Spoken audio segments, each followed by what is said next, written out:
The streets of Manila pulsed with life as the sun began to set on the horizon, coloring the sky with shades of orange and red.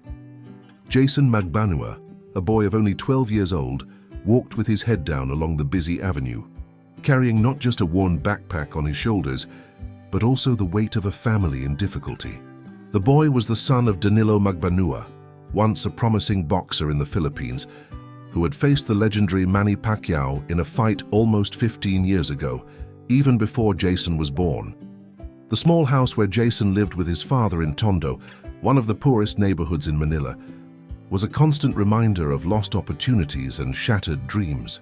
The peeling walls proudly displayed a photo yellowed by time, Danilo, young and hopeful, next to Pacquiao before the fight that would forever change their lives. On that distant night, Pacquiao had not only won, but ascended to new heights, while Danilo had suffered an injury that prematurely ended his career. Now, years later, Danilo worked as a security guard at a small local market, earning just enough to keep a roof over their heads. Recently, he had been diagnosed with a heart condition that required specialized treatment, something completely beyond the family's financial reach. Jayson, watching his father weaken day by day, had taken on responsibilities beyond his age, doing small jobs after school to save money for medicine. The boy had inherited his father's passion for boxing and trained alone in a small, improvised space at the back of the house, using old and patched equipment. His eyes shone with determination as he punched a worn punching bag, imagining himself following in the footsteps of his father and, secretly, of Manny Pacquiao, the man he should hate, but secretly admired for everything he represented to the Philippines and to the world of boxing.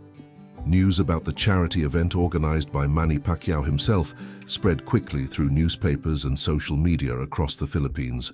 The legendary boxer, now also an influential politician, would be visiting gyms and community centers in underprivileged areas of Manila, looking for young talent and offering help to families in need. Jayson discovered the event through posters pasted on neighborhood poles, and something inside him stirred with a mixture of hope and apprehension. At home, Danilo coughed violently while trying to get out of bed. His medicine had run out 2 days earlier, and the next medical appointment seemed like a distant and unreachable horizon. Danilo's pride prevented him from asking for help, especially when it came to Manny Pacquiao, the man who, in his mind, represented everything he could have been. Jayson watched his father with a heavy heart, determined to find a solution, even if it meant confronting the family's painful past. The next morning, without telling anyone his plans, Jayson took his father's old pair of gloves and walked to the community center where Pacquiao's event would be held. The line of hopeful youngsters stretched for blocks, all dreaming of a chance to impress the national idol. Jayson positioned himself among them, smaller and thinner than most, but with a fire in his eyes that would not go unnoticed. The crowd's murmur grew when Pacquiao's entourage arrived. The champion, dressed simply but elegantly, greeted each person with the same humility and respect that made him beloved throughout the nation. His aides distributed leaflets about social programs and training opportunities, while volunteer doctors offered free consultations to community residents. Jayson felt his heart race as he saw up close the man he knew only from photographs and bitter stories told by his father. During the boxing demonstration, young people were invited to show their skills. When Jayson's turn came, his hands trembled, but his spirit was firm. He climbed into the small improvised ring and, to everyone's surprise, demonstrated a refined technique that could only have come from long hours of observation and practice. Pacquiao, who was watching each young person attentively, widened his eyes when he noticed the old and familiar gloves the boy was wearing, a model he himself had faced years ago. The days that followed were a whirlwind in Jayson's life. After his impressive demonstration at the event, he had been selected to participate in a special training program sponsored by Pacquiao's foundation. What the young boy didn't expect was that the champion himself would show a particular interest in his story. During a training session, Pacquiao approached Jayson and asked about the old gloves he was using, and the boy, with a choked voice, revealed he was Danilo Magbanua's son. The revelation fell like a silent bomb among those present. Pacquiao's aides exchanged tense looks, and the champion himself was momentarily speechless. Danilo Magbanua was a name that carried complex stories in Pacquiao's past, not just because of the fight itself, but because of what happened afterward. Many believed that the injury that ended Danilo's career had been the result of a controversial blow, something that haunted Pacquiao's conscience for years, even though publicly the matter had been archived. That same night, as Jayson returned home, eager to tell his father about the day, he found Danilo collapsed on the kitchen floor, struggling to breathe. Desperation took over the boy as he ran through the streets asking for help. Supportive neighbors helped transport Danilo to the nearest public hospital, where doctors informed them he would need to be admitted immediately. The heart problem had worsened, and without proper treatment, his chances were minimal. Sitting in the hospital waiting room, with eyes red from crying, Jayson faced the harsh reality. They didn't have money for the necessary treatment. The admission forms required an initial deposit that was far beyond what they had managed to save. It was in this moment of despair that Jayson's cell phone rang, an old device that rarely received calls. On the other end of the line, the voice of one of Pacquiao's assistants asked about his absence from that day's training. With a broken voice, Jayson explained the situation. The silence on the other end was brief, followed by words that sounded like a miracle. "Don't leave there, we're on our way." Less than an hour later, to the astonishment of everyone at the hospital, Manny Pacquiao himself walked through the emergency doors, accompanied by a small team that included one of Manila's best cardiologists. The world champion, who had grown up in extreme poverty before his rise, recognized in Jayson's gaze the same desperation he himself had felt so many times in his youth. The corridors of the Philippine National Hospital had never witnessed such commotion. Manny Pacquiao's presence attracted curious glances and excited whispers, but the champion seemed oblivious to it all, focused only on the mission that had brought him there. With a simple gesture, he ensured that Danilo Magbanua received the best available treatment, assuming all costs without fanfare or publicity. For Jayson, it seemed like a dream amid the nightmare he was living. Danilo was transferred to a private wing of the hospital and subjected to a battery of tests. The diagnosis revealed that his condition was more serious than initially thought, requiring delicate surgery that could only be performed by specialists. Pacquiao, upon being informed of the situation, did not hesitate. He made calls, pulled strings, and, in a matter of hours, had organized a first-rate medical team, including a renowned cardiac surgeon who was passing through Manila. While Danilo prepared for surgery, Jayson remained by his side, holding his hand tightly. The boy had not told his father about Pacquiao's involvement, fearing that Danilo's wounded pride would make him refuse help. Instead, he invented a story about a government medical assistance program, a white lie that weighed on his conscience but seemed necessary at that critical moment. In the waiting room, Jayson finally found the courage to confront Pacquiao and ask the question that tormented him. Why help the son and the man who, according to his father, deeply hated him? The champion, with a melancholic look, revealed that there was never any real hatred between them, just tragic circumstances of the sport. Pacquiao confessed that he always felt partially responsible for the end of Danilo's career, and that, for years, he tried to make contact to offer help, but was always rebuffed by the ex-opponent's pride. The hours of surgery dragged on like an eternity for Jayson.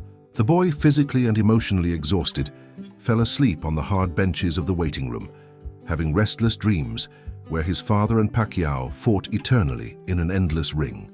When he finally awoke, he found the world champion sitting patiently by his side, waiting along with him for news that could change their lives forever.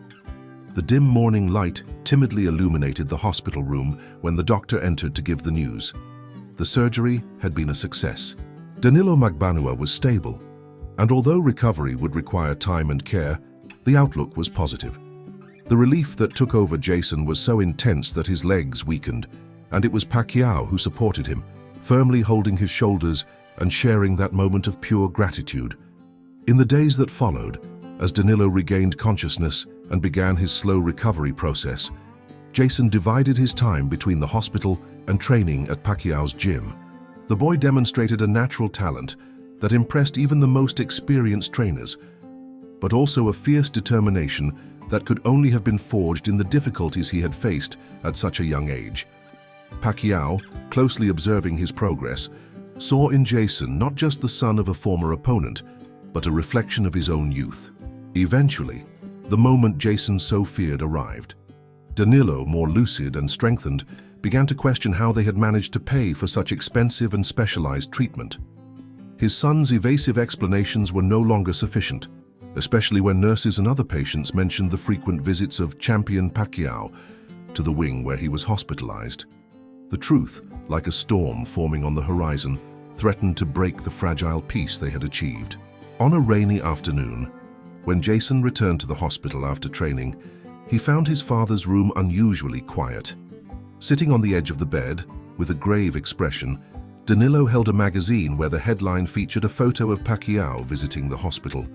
His father's eyes, fixed on his son's, did not show anger, as Jayson expected, but something more complex and painful: disappointment. The revelation that they were accepting help from the man Danilo had transformed into a symbol of his personal failure was like reopening a deep wound that had never fully healed. The confrontation that followed was silent and devastating. Danilo, with a weak but emotion-laden voice, vented years of bitterness and resentment, not just against Pacquiao, but against himself, for having allowed a single defeat to define his entire life and his own son's perception of him. Jayson, with tears streaming down his face, defended his desperate decision to seek help, revealing how much he admired his father, not for the boxer he had been, but for the man who, even amid hardships, never gave up on providing a dignified life for his son. The downpour falling over Manila seemed to perfectly reflect the emotional storm unfolding in the small hospital room. The words exchanged between father and son, laden with long-repressed truths, created a heavy silence that neither knew how to break. It was in this delicate moment that a soft knock on the door announced the arrival of an unexpected visitor. Manny Pacquiao, completely soaked by the rain, without his usual entourage, carrying only a simple plastic bag in his hands. Danilo's look upon seeing his former opponent was one of shock and disbelief. Pacquiao, sensing the tension in the room, remained respectfully at the entrance, asking permission to enter. With an almost imperceptible nod, Danilo consented, and Jayson, feeling that his presence might be an obstacle at that moment, mumbled an excuse and went out into the corridor, leaving the two men alone for the first time in almost 15 years.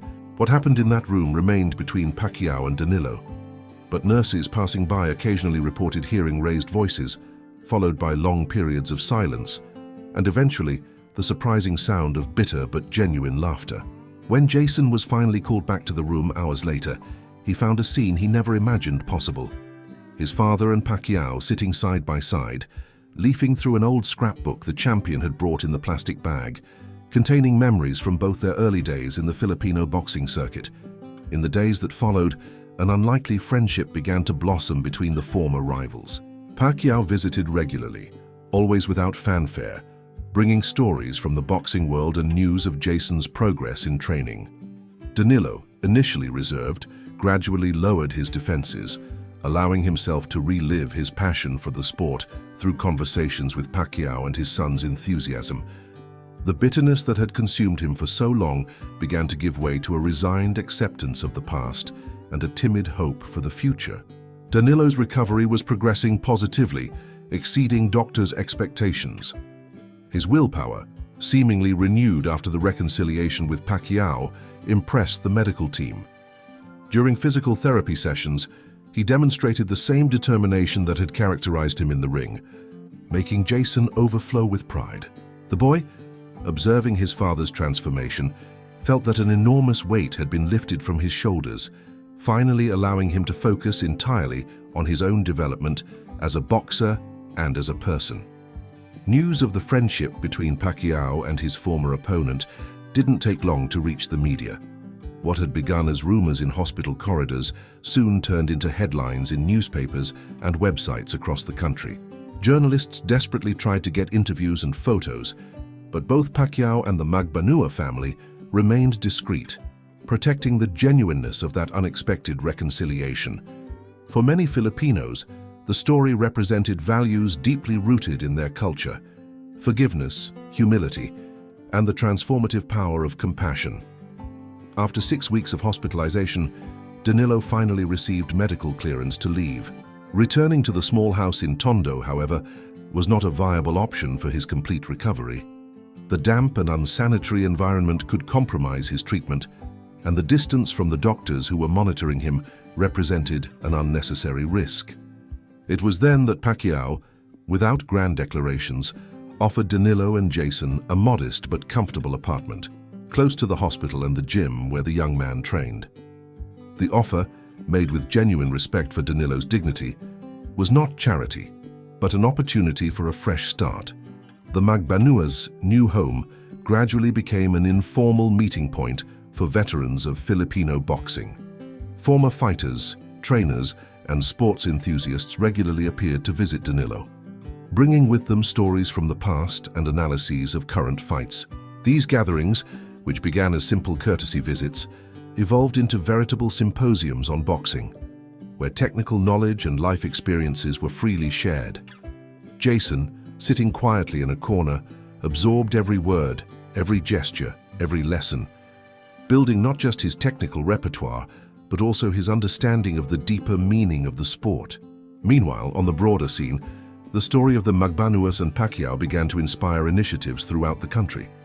Boxing gyms in underprivileged communities received equipment donations and offered training scholarships to young talents. Hospitals expanded their cardiovascular care programs for former athletes with financial difficulties.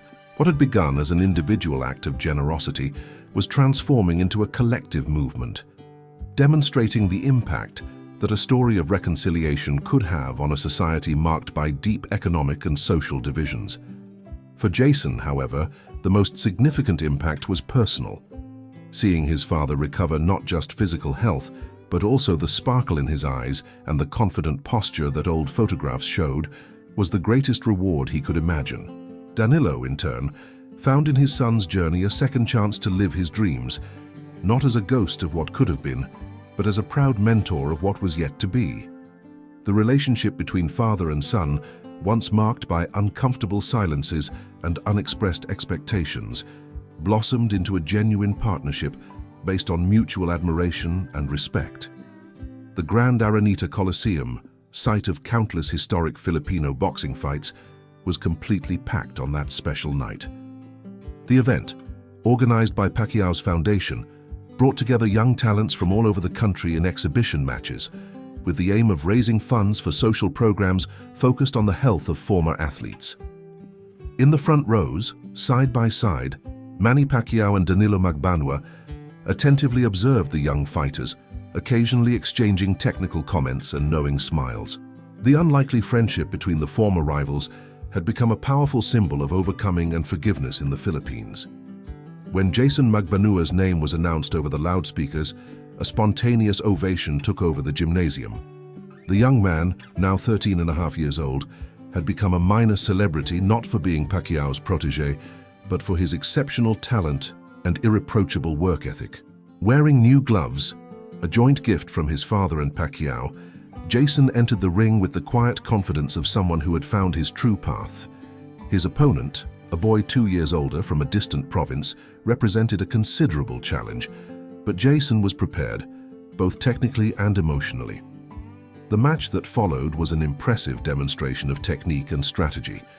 Jayson, smaller and lighter than his opponent, compensated for the physical disadvantage with intelligent movement and perfect timing, characteristics he had learned by watching countless videos of Pacquiao and training tirelessly under the joint guidance of the country's best coaches. Each precise blow, each elegant dodge drew enthusiastic applause from the crowd and proud looks from his father and mentor. At the end of 3 intense rounds, victory by unanimous decision came as natural recognition of an exceptional performance. After the event, during a small award ceremony, Pacquiao surprised everyone by announcing the creation of a special development program for young boxers from underprivileged communities, named New Dawn Project. What made the initiative truly special was that it would be coordinated by Danilo Magbanua, whose technical knowledge and life experience perfectly qualified him for the role. The man who had once been defined by a single defeat now found a new purpose, transforming his personal story into inspiration and opportunity for others. At the exit of the gymnasium, surrounded by enthusiastic fans and curious journalists, Pacquiao, Danilo, and Jayson walked side by side, united by an unlikely journey that transcended sport. A reporter, more persistent than the others, managed to break through the security blockade to ask the question that was on everyone's mind. What had inspired Pacquiao to reach out to a former opponent after so many years? The world champion smiled serenely before answering that he had done nothing extraordinary, merely recognized in Jayson and Danilo the same fighting spirit that had propelled him on his own journey from extreme poverty to global stardom. His simple and sincere response echoed deeply in Filipino society, reminding everyone that true greatness lies not in titles won or fame achieved, but in the ability to extend a hand to those who once stood on the other side of the ring, transforming old rivalries into bonds of solidarity and mutual respect. Leave your like and subscribe to our channel so you don't miss the next cases.